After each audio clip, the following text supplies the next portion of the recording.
Hi guys, so welcome back. So what if kayo ay may hawak na non-pro license na matagal na at nirenew as non-pro pa rin.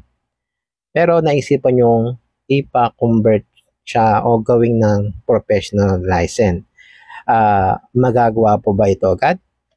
Yan po ang mga katanungan na nakuha ko sa ating comment section. So isa na rito kay Sir Kulit. Sir, nakapag-renew ako noong June 2023. Nakalimutan kong ipa-professional yung license ko. Pwede ko pa bang pabago yung para maging pro kahit nakapag-renew na ako. So yan, isa sa mga comment. At meron din isang comment na nakuha ko. So nag-renew siya ng non-pro nakaraan din August na taon. At gusto niya rin ipa-pro yung license niya. So regarding this sa question ito, ang sagot, hindi po agad. Kasi sin non-pro yung license nyo, balik tayo sa proseso ng pag-change classification. So kung non-pro kayo, kailangan po maghintay kayo ng 6 months para sa DL code na A1 para sa mga motor at tricycle. 6 months na hihintay nyo.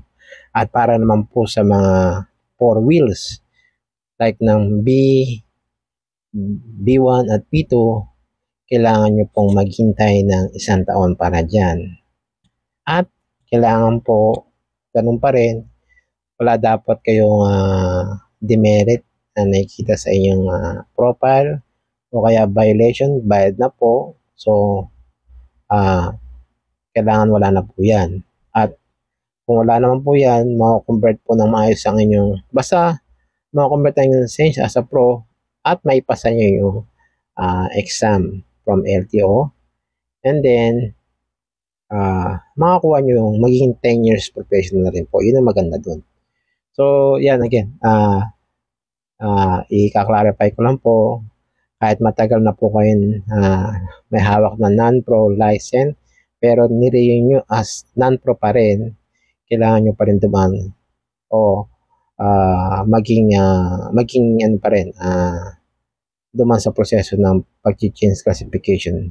At katulad ng dati, kailangan maghintay ng buwan o taon, depende po sa restriction nyo.